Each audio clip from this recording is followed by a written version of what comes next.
Hi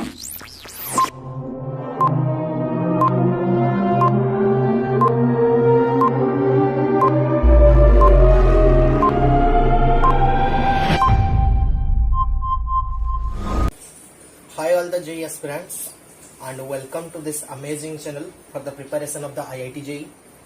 जैसे बच्चों आपको पता है, क्योंकि जो IIT JEE का जो एग्जाम होता है ये मतलब इंडिया की नहीं पूरे वर्ल्ड के एक टॉप एग्जाम में, एक टफेस्ट एग्जाम में शामिल है। और लगभग जो है इंडिया में एवरी ईयर 15 से 16 लाख तक के बच्चों जो इस एग्जाम को अटेंड करते हैं। लेकिन IIT में कुल कितना सीट है? जस्ट 11-12 हजार तक। और जेई मेंस में भी मतलब जो आपके सिलेक्शन होती है NIT या IIIT में वो भी लिमिटेड सीट है। मतलब जो टोटल एग्जाम जो होता है, मतलब जितने भी कैंडिडेट्स इस एग्जाम को अटेंड करते हैं उनका सिर्फ 10% मतलब 10% बच्चों की ही सिलेक्शन हो पाती है। क्योंकि आप सोचिए कि 15 लाख बच्चे IIT के पेपर को अटेंड करते हैं, लेकिन उनमें सिलेक्शन कितना का होता है? सिर्फ 13,000 या 14,000 बच्चों तक सिलेक्शन होता है बेटा IIT डिफरेंट ब्रांचेस में। तो बेटा हुआ ना, ये इसका 10% हुआ ना। तो बेटा इसीलिए इसको एक टफेस्ट एग्जाम बोला जाता है। और आपको पता है, क्योंकि कोई भी चीज तब तक टफेस्ट होता है जब तक आपने इसको हल करने के लिए कोई भी कोशिश नहीं किया हो। और आपकी प्रिपरेशन को बूस्ट करने के लिए, ताकि आप इस जेई एग्जाम में एक बढ़िया स्कोर करे, एक बढ़िया कॉलेज में आपका सिलेक्शन हो और मतलब आपका फ्यूचर बहुत अच्छा हो, इसीलिए इसी सोच को लेकर हमने जो हमारा टीम जो है आपको जेई मेंस और एडवांस के लिए अच्छी मतलब सबसे अच्छी तो नहीं बोल सकते बेटा, क्योंकि अभी हमारी शुरुआत है, but we will try our best. मतलब हम अपने हिसाब से जो अच्छे कंटेंट, मतलब हमसे जो सबसे बेहतरीन हो सकता है उसी कंटेंट ही आपको प्रोवाइड करने के लिए आपके पास प्रतिज्ञा करते हैं। क्योंकि बेटा आपको पता है कि IIT की एग्जाम जो देते हैं मतलब कितना 15 लाख बच्चों देते हैं। तो 15 लाख बच्चों में भी कुछ फ्रेशर्स होते हैं जो कि मतलब 12 के बाद देते हैं, कुछ बच्चों होते हैं जो कि रिपीटर होते हैं, क्योंकि 2 चांस आपको जेई एडवांस के लिए दिया जाता है और जेई मेंस के लिए 3 रिपीटर्स भी होते हैं। और बेटा जो होते हैं कुछ बच्चों मतलब जो कि फाउंडेशन लेवल से प्रिपरेशन कर रहे हैं। ये एक वर्ड है फाउंडेशन, इंडिया में ये मतलब बहुत चलता है। ये तो अभी मतलब उड़ीसा के भुवनेश्वर में तो ये अभी चल रहा है, लेकिन आपका कोटा, दिल्ली ये सिटीज में ये लगभग 10-15 साल से चलती आ रही है फाउंडेशन बैच। मतलब जो कि एस्पिरेंट्स होते हैं वो 8th 9th क्लास से IIT की एग्जाम की प्रिपरेशन शुरू कर देते हैं। तो बेटा अगर मान लिया जाए कि 15 लाख बच्चों की 15 लाख डिफरेंट स्ट्रेटेजी तो होगी ना। तो ऐसा तो कोई नहीं है कि तुम जिस स्ट्रेटेजी से पढ़ रहे हो मैं उस स्ट्रेटेजी से पढ़ूं, कि वो भी अगर मतलब आपका दोस्त भी हो चाहे बेस्ट फ्रेंड भी हो, वो भी तो सेम स्ट्रेटेजी से नहीं पढ़ सकता है ना बेटा। तो इसीलिए क्या होता है ना, 15,000 बच्चों में से जो सबसे बेहतरीन स्ट्रेटेजी जो बनाते हैं, जो पढ़ने की और जो मतलब जो प्रैक्टिस करने की जो मेहनत करते हैं, जो सबसे बढ़िया स्ट्रेटेजी बनाने वाले ये 13-14 हजार बच्चों को ही एवरी ईयर सिलेक्शन किया जाता है IIT में। इसका मतलब सिंपल टर्म में समझा जाए तो IIT की प्रिपरेशन के लिए आपको नॉलेज के साथ एक स्ट्रेटेजी भी चाहिए। ये देखिए IIT की एग्जाम, अगर ये मतलब IIT के एग्जाम तो 2 होते हैं। पहला तो होती है आपका IIT का जो जेई मेंस जो होता है, ये आ गया आपका जेई मेन।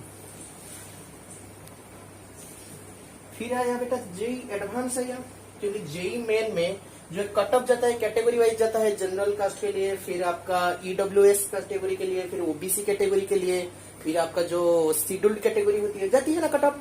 अगर आप कट ऑफ पार भी कर लिए तो आपको जेई एडवांस के एग्जाम को अटेंड करने की एक स्कोप दे दी जाएगी।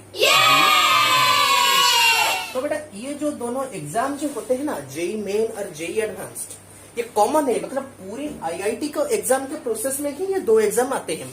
तो IIT के एग्जाम को क्लियर करने के लिए आपको 2 चीज की जरूरत होती है। पहली होती है आपका नॉलेज, मतलब आपको कितना पता है एग्जाम के बारे में, आपके सिलेबस के बारे में, आप कितना मतलब क्या मतलब मेहनत करके कितना नॉलेज आप एक्वायर कर पा रहे हो, मतलब टीचर से हो या फिर सेल्फ स्टडी से हो या फिर बुक से हो, कोचिंग से हो, जहां से भी हो बेटा, ये आपके ऊपर डिपेंड करता है। नॉलेज आपका एग्जाम के लिए नॉलेज कितना है, एग्जाम में आप कितना एफिशिएंसी से कर सकते हो, कितना एफिशिएंट हो। मतलब आपको 15 लाख में से 13,000 या 14,000 बच्चों में से शामिल ही होना है। तो आपके पास बेहतरीन स्टडी, मतलब देखिए 10% लोगों की सिलेक्शन होती है, ये हुआ 15,000 ना 10%। मतलब मान लीजिए कि 10 में से एक बच्चा, ये जो होती है 10% मतलब क्या 10/100 हो जाता है ना। तो 10 में से एक बच्चा का बेटा जो होता है सिलेक्शन होता है। तो 10 में से एक बच्चा का सिलेक्शन होता है, मतलब क्या होता है बेटा, ये देखिए, सॉरी गलत बोल दिया, ये आपका जो 100 में से एक बच्चा का, ये 1000 है ना, ये लाख में है, ये बेटा 100 में से एक, क्योंकि यहाँ पे वहां पे मल्टीप्लाई कर दो नहीं, हाँ बेटा ये 100 में से एक बच्चा का सिलेक्शन होता है। मतलब आपका जो 99 बच्चे जो होते हैं ना, वो 99 बच्चों के स्ट्रैटेजी और प्रिपरेशन से अगर आपकी बेहतर होगा तो जाकर आप ये IIT तक जा सकते हैं। तो बेटा एक चीज चाहिए नॉलेज और दूसरा चीज चाहिए आपका स्ट्रैटेजी। प्रिपरेशन स्ट्रैटेजी जो बेटा होता है ना, वो बहुत इंपॉर्टेंट होता है एग्जाम के लिए, किसी भी एग्जाम के लिए। आप जेई की बात करो, नीट की बात करो, यूपीएससी की बात करो, जो भी एग्जाम की बात करो बेटा, सिर्फ नॉलेज होने से एग्जाम नहीं हो जाएगा। आपको एग्जाम क्लियर करना है तो नॉलेज के साथ आपको प्रॉपर स्ट्रैटेजी, स्ट्रैटेजी मतलब प्रॉपर स्ट्रैटेजी, मतलब एक स्ट्रैटेजी का एक दिशा होनी चाहिए। मतलब कोई भी स्ट्रैटेजी नहीं है ऐसा आप बना लो, मतलब कुछ भी बना लो एग्जाम हो जाएगा बेटा, ऐसा भी नहीं है। मतलब आपको प्रॉपर स्ट्रैटेजी चाहिए। जैसे मान लीजिए आपका पास कोई एक नॉट को मतलब क्या खोलना है, या फिर नॉट को मतलब टाइट से भिड़ना है, तो आपको मतलब क्या जो रेंच होता है, बस स्क्रू ड्राइवर जो होता है, आपको उसी सेम साइज का चाहिए। अगर आपको थोड़ा सा छोटा या थोड़ा सा बड़ा साइज का स्क्रू ड्राइवर दे दी जाएगी तो आपका मतलब वो काम नहीं हो पाएगा। चाहे आप जितना ही मेहनत करो, दिन भर मेहनत करो, लेकिन वो हो नहीं पाएगा। इसीलिए बेटा स्ट्रैटेजी जो होती है वो बहुत बड़ी चीज होती है। तो बेटा अगर जिसी के पास मतलब देखिए 100 बच्चों से एक बच्चों की सिलेक्शन होती है ना IIT में, क्योंकि 15 लाख में से सिर्फ 15,000, तो 15,000 भी नहीं जा रहे हैं, क्योंकि बहुत सारी कैटेगरीज है। जैसे गर्ल्स कोटा है, फिर जो आपका मतलब कैटेगरी वाइज जो कोटा है, तो जनरल बच्चे कितना लगभग 7-8 हजार बच्चे ही जाते हैं, और बाकी सब टोटल मिला के 13-14 हजार बच्चे टोटल IIT में हर साल दाखिल होते हैं।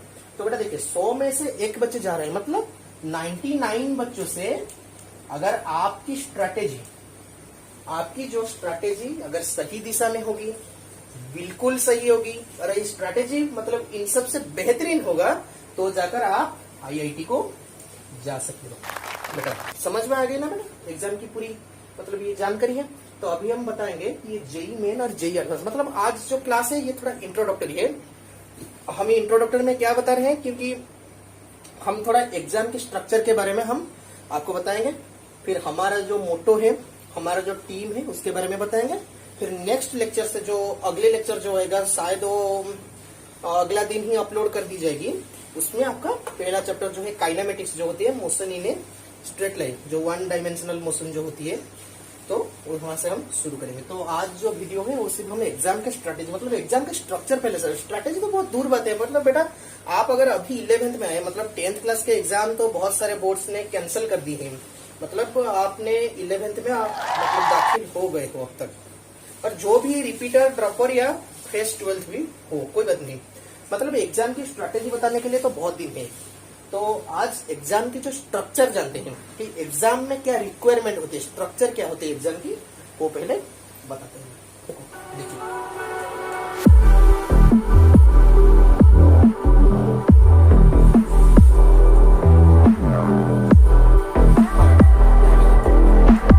ये 2 एग्जाम होता है। देखो पूरा IIT का जो प्रोसेस है एग्जाम का, कि आपका 2 एग्जाम में होता है। पहला होता है जेई मेन, जेई मेन, और दूसरा जो आता है वो होता है जेई एडवांस्ड। जो कि अगर लेवल की बात किया जाए, मतलब एग्जाम की जो लेवल जो होती है, टफनेस की लेवल बात किया जाए, तो जेई एडवांस थोड़ा टफर रहता है, थोड़ा मतलब बहुत टफर रहता है। मतलब आपका 2016 का पेपर देखा होगा, 2014 का पेपर देखा होगा, इवन 2020 का भी जो मैथमेटिक्स पेपर था, मतलब बहुत टफ था। मतलब जेई मेन के लेवल के अगर कंपेयर किया जाए तो ये बहुत टफ आता है जेई एडवांस। लेकिन जो जेई मेन का जो पेपर आता है ये बेटा जनरली इजी टू मॉडरेट या फिर मॉडरेट टू लिटिल डिफिकल्ट, मतलब इतना डिफिकल्ट क्वेश्चन भी नहीं पूछता है कभी। मतलब अगर आपके पास बेहतरीन स्ट्रेटेजी के साथ आप प्रिपरेशन किए 6 मंथ या 8 मंथ तक भी अच्छे से अगर प्रिपेयर किया, अगर आप ड्रॉपर हो, मतलब ड्रॉप ईयर की बात कर रहा हूँ, 11-12 का तो छोड़िए क्योंकि उन लोगों को तो 2 साल तक पढ़ना है, लेकिन आप ड्रॉपर है, अगर सिर्फ आप 8 या 9 महीना तक भी अच्छे से अगर पढ़े ना, तो बेटा आराम से 96 परसेंटाइल के ऊपर आप भी कोर्स मतलब स्कोर कर सकते हो। 96 परसेंटाइल अगर आप जनरल से हो या ओबीसी से हो, मतलब आपको कोई ना कोई एनआईटी में तो दाखिल हो जाओगे या फिर हो जाओगे। तो ये होती है, देखिए ये तो जो लेवल होता है ये इजी टू मॉडरेट आता है, या कभी कभी मतलब जो शिफ्ट वाइज हो रही है अभी 3-4 मतलब 6 शिफ्ट इस बार जो हुई था जनवरी और मार्च के जो सॉरी फरवरी और मार्च के जो एग्जाम होता है वो 6 शिफ्ट में हुए थे, मतलब 3 दिन तक एग्जाम हुआ था। तो मतलब एक एक शिफ्ट में मतलब क्वेश्चन क्या मॉडरेट से डिफिकल्ट लेवल तक आ जाता है, लेकिन ये पूरा पेपर नहीं, एक सब्जेक्ट। मतलब मान लीजिए जैसे हमने देखा था, मतलब बच्चों बता रहे थे कि आपका जो था इस बार फरवरी में जो हुआ था, तो जो लास्ट डे जो था, लास्ट डे का लास्ट शिफ्ट में जो फिजिक्स का पेपर था मतलब वो बहुत इजी था, मतलब आसान था।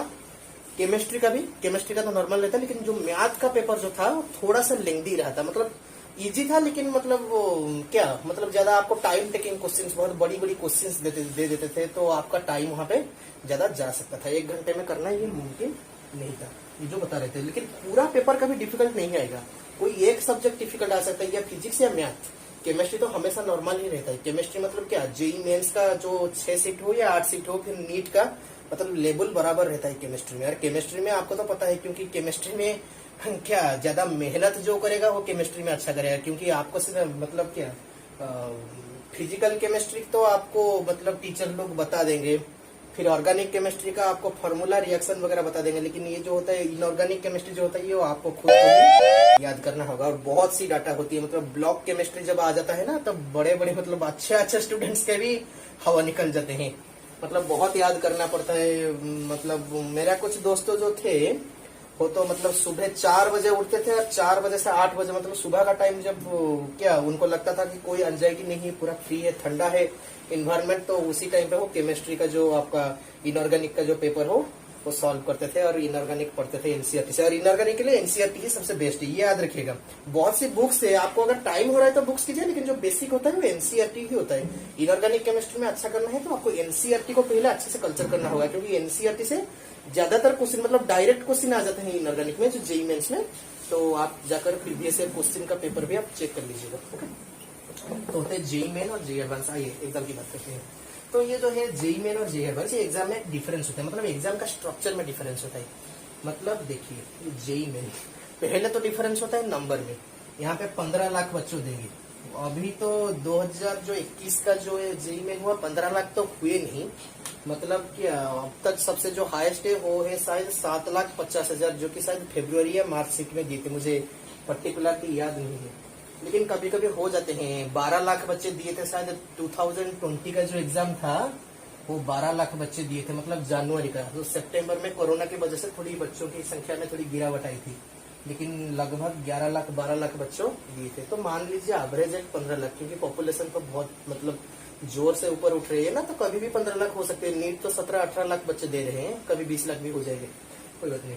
तो बेटा यहाँ पे तो नंबर में पहले डिफरेंस होती है, यहाँ पे जितना घुसते हैं यहाँ पे उनका 10% ही घुसता है। मतलब यहाँ पे जितना मतलब 100 लोग मतलब यहाँ पे एंटर करेंगे, 100 लोग, तो यहाँ को सिर्फ 1 लोग ही जा पाएगा, बाकी 99% जो लोग होते हैं, 99 लोग जो 99 लोग होते हैं वो यहाँ पे ही पीछे रह जाएंगे। तो पहला ही ये कि स्क्रीनिंग टेस्ट होता है बेटा, स्क्रीनिंग होता है। स्क्रीनिंग मतलब आपको तो स्क्रीनिंग इफेक्ट ही पता होगा। स्क्रीनिंग इफेक्ट जो आपको केमिस्ट्री में पता होगा, इलेक्ट्रॉन को कैसे, आउटर इलेक्ट्रॉन को कैसे स्क्रीन किया जाता है, तो ये स्क्रीनिंग टेस्ट होता है। मतलब यहाँ पे एक कॉटन लग रहा होता है, मतलब आप बेटा मतलब यहाँ पे एक स्कैनर लगा दिया जाता है कि बेटा जो एलिजिबल है आप 100 में से वो एक ही बाहर जाएगा, बाकी जो 99 लोग हैं वो आप बेटर लक नेक्स्ट टाइम, या फिर आप कोई एनआईटी या ट्रिपल आईटी आपके लिए ठीक कर लो। मतलब एनआईटी ट्रिपल आईटी नहीं, मतलब कट ऑफ भी कम जाता है। यह जनरल कैटेगरी के लिए आपका 90% 91% लास्ट टाइम गया था, जो 2020 के सितंबर से के बाद। लेकिन ये जो ओबीसी ईडब्ल्यूएस ये सब के लिए लगभग कम रहता है। ओबीसी के लिए 78 या 80 इतना रहता है, ज्यादा नहीं जाता है। और एसटी एससी कैटेगरी के लिए शायद 65-70 ऐसे रह जाता है। मतलब कोई बात नहीं, रह जाएगा। मतलब जनरल कास्ट में हो तो आप भी आसानी से कर सकते हो, क्योंकि एग्जाम में स्ट्रैटेजी चाहिए बेटा। ये स्ट्रैटेजी आपकी प्रॉपर हो तो 90% कुछ भी चीज नहीं है। चलो, ये तो पहला था स्क्रीनिंग टेस्ट।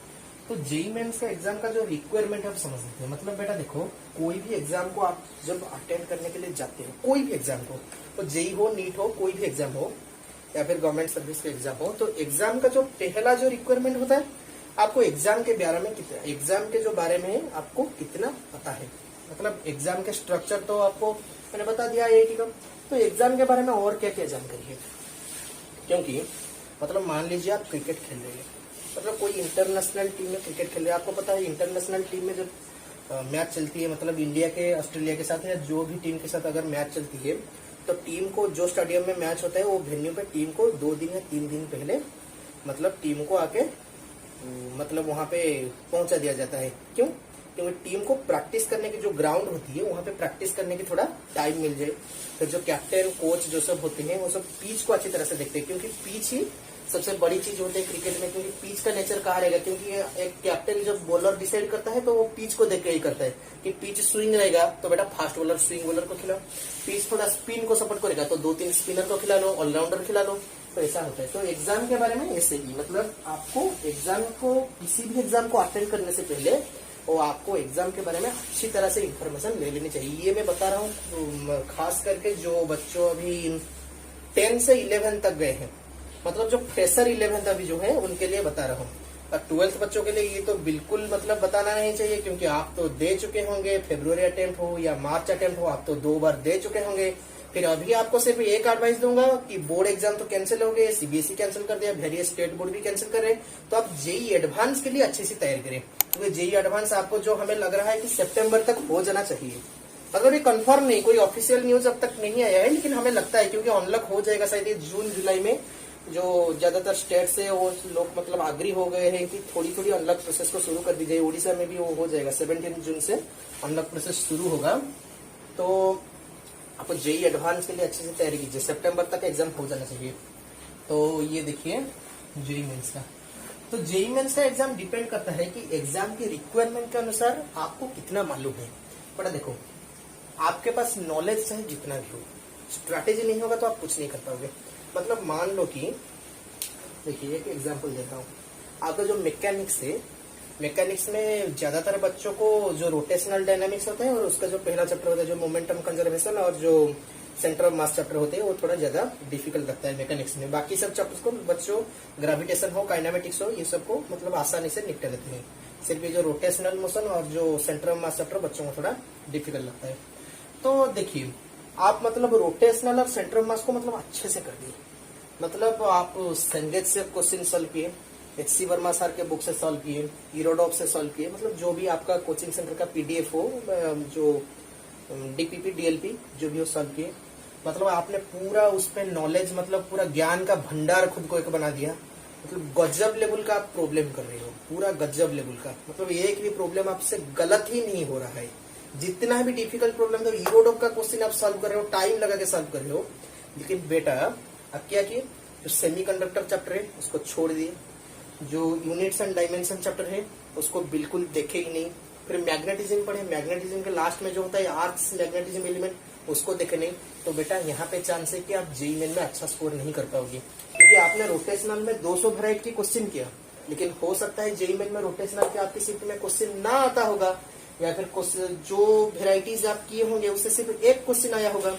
लेकिन जो सब मैंडेटरी क्वेश्चन होता है सेमीकंडक्टर से, आप देखिएगा, आप जाकर प्रीवियस ईयर क्वेश्चन चेक कीजिए। जब से NTA शुरू कर रहा है 2019 से, आप शिफ्ट वाइज चेक कीजिए, टॉपिक वाइज चेक कीजिए। जो सेमीकंडक्टर चैप्टर है, फिर जो जनरल मैथमेटिक्स, जो यूनिट डायमेंशन वेक्टर ये वगैरह, जो एरर एनालिसिस ये जो वगैरह होता है, फिर जो आपका आर्ट्स मैग्नेटिज्म एलिमेंट होता है, ये सब चैप्टर से मतलब मैंडेटरी हो गया है ये सब क्वेश्चन। मतलब एक एक क्वेश्चन हर शिफ्ट में आता है, एक से बढ़कर क्वेश्चन। क्योंकि मेरी जो शिफ्ट में सेमीकंडक्टर से 2 क्वेश्चन आ गए थे, एक डायोड के ऊपर दिया था और एक शायद लॉजिक गेट के ऊपर दिया था, मुझे मतलब याद नहीं, और 2 साल तो हो गए। तो बेटा ये आता है, मैंडेटरी आता है क्वेश्चन। लेकिन आप तो इसीलिए मैं बता रहा था कि स्ट्रैटेजी क्यों जरूरी है, क्योंकि आप जितना चाहे रोटेशनल कर लो, मैकेनिक्स कर लो, मैग्नेटिज्म कर लो, इलेक्ट्रोस्टैटिक कर लो, जितना कर लो, लेकिन आप जो सब क्वेश्चन मैंडेटरी है उसको अगर छोड़ के जाओगे तो एग्जाम में आप वो क्वेश्चन को अटेंड नहीं कर पाओगे। अगर गलत भी कर लिया तो आपका मार्क डिडक्ट हो जाएगा। तो जेई मेन को क्या चाहिए, रिक्वायरमेंट के अनुसार आपके पास कितना है, एग्जाम्स रिक्वायरमेंट। देखिए एग्जाम के रिक्वायरमेंट के अनुसार, according to requirement what you have, ये बेटा एग्जाम की रिक्वायरमेंट के अनुसार आपके पास कितना है। मतलब क्वेश्चन तो इतना टॉप लेवल का पूछता नहीं। तो आप अगर जेई मेंस के लिए अगर टाइम वेस्ट करके मतलब क्या बहुत सी बुक्स किए, बहुत सी क्वेश्चन किए, लेकिन क्या कि जो सब चैप्टर, छोटी छोटी चैप्टर जहां से क्वेश्चन जरूर आता है, मतलब श्योर जहां से गारंटी है कि बेटा क्वेश्चन आएगा, उसको आप छोड़ दिए, तो यहाँ पे आपका मार्क घट सकती है। बढ़ेगी कि नहीं बढ़ेगी?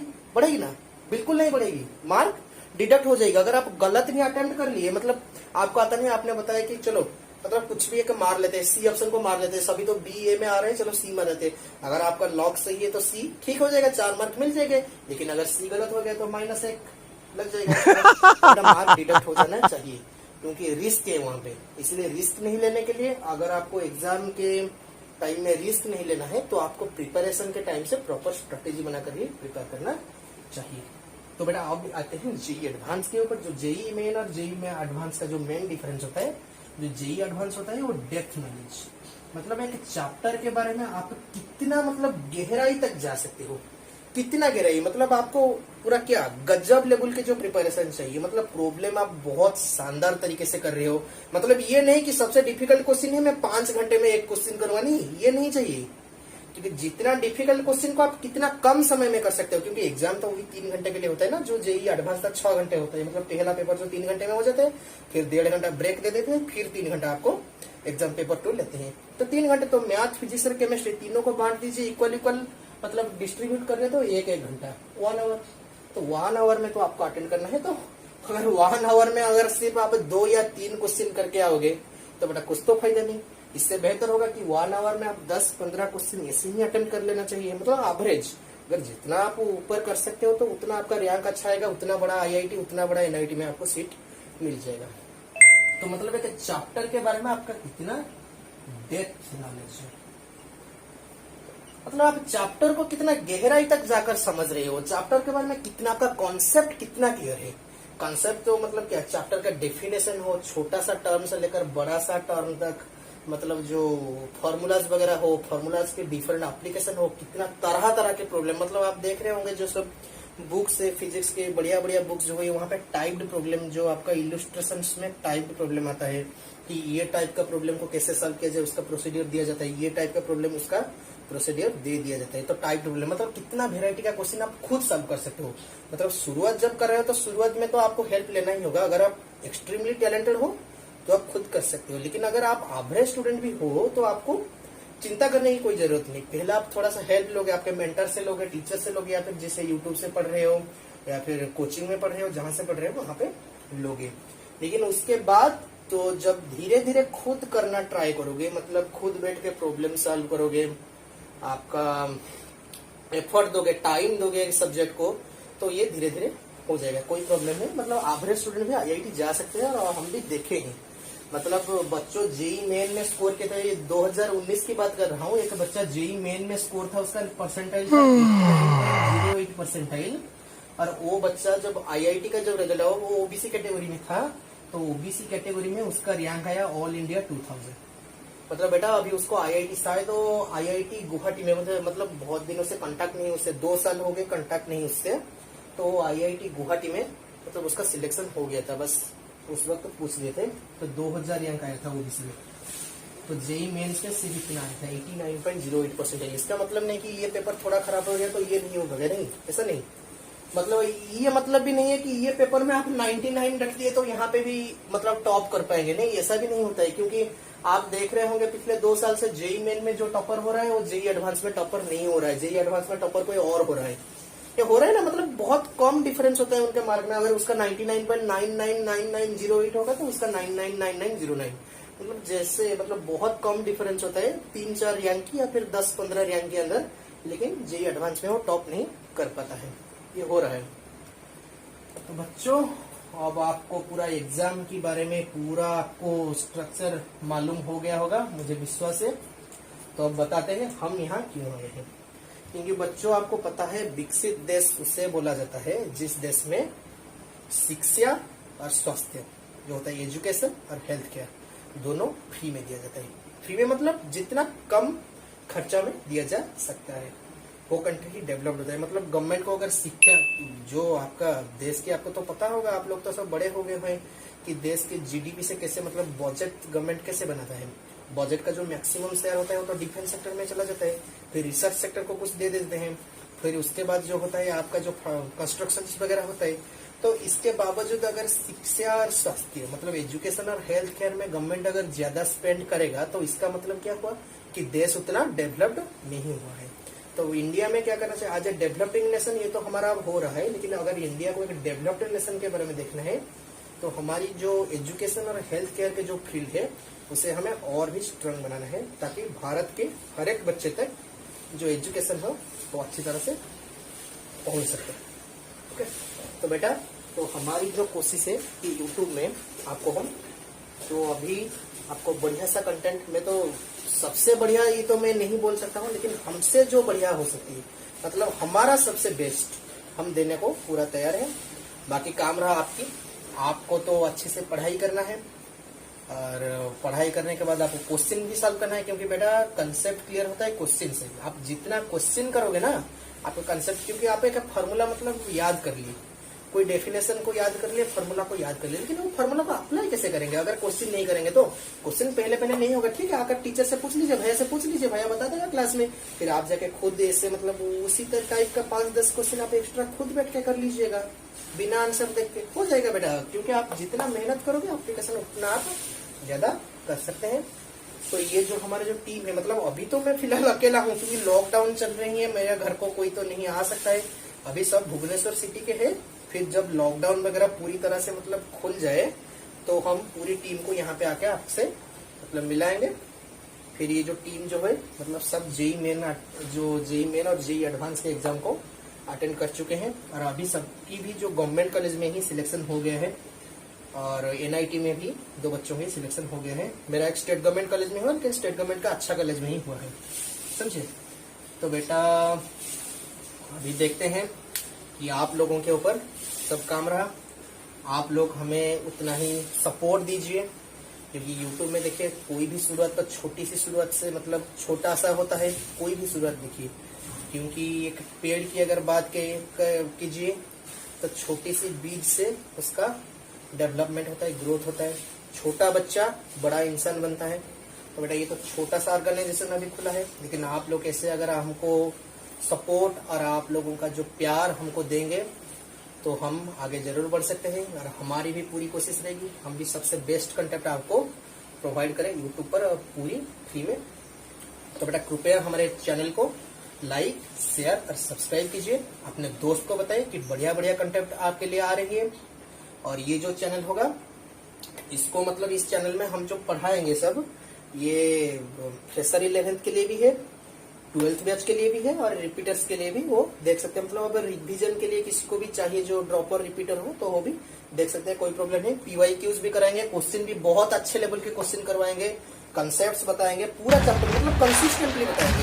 ये नहीं कि आज काइनेमेटिक्स पढ़े, काल थर्मोडायनेमिक्स पढ़ाए, काल रोटेशन पढ़ाए, ये नहीं, मतलब पूरा आपका सिलेबस जैसे जाता है। सिलेबस में पहले आपका काइनेमेटिक्स जाता है, फिर लॉज ऑफ मोशन जाता है, फिर वर्क पावर एनर्जी जाता है, फिर उसके बाद आता है रोटेशनल मोशन आता है, फिर उसके बाद सेंटर ऑफ मास आता है। ऐसे मतलब जैसे आपका सिलेबस जैसे चलता है पूरा ऐसे ही चलेगा, पूरा कंसिस्टेंटली आपको कंटेंट हम प्रोवाइड करने के लिए तैयार है।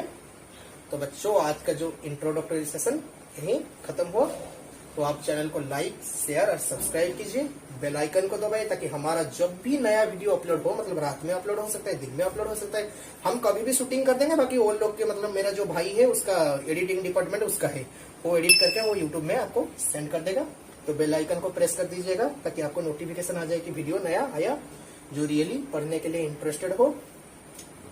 तो बच्चों एक चीज मत भूलना, चैनल को लाइक, शेयर और सब्सक्राइब करना, अच्छे से पढ़ना, और जेई मेन और एडवांस एग्जाम में भी बहुत बढ़िया रैंक रखना और एडमिशन बहुत अच्छे कॉलेज से लेना।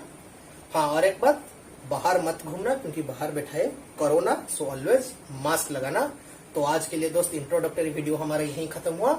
अगले वीडियो से आपका लेक्चर्स वीडियो आएंगे, और तब तक के लिए आप मजे कीजिए, चैनल को लाइक कीजिए, शेयर कीजिए, सब्सक्राइब कीजिए, बेल आइकन को दबाइए, और तब तक के लिए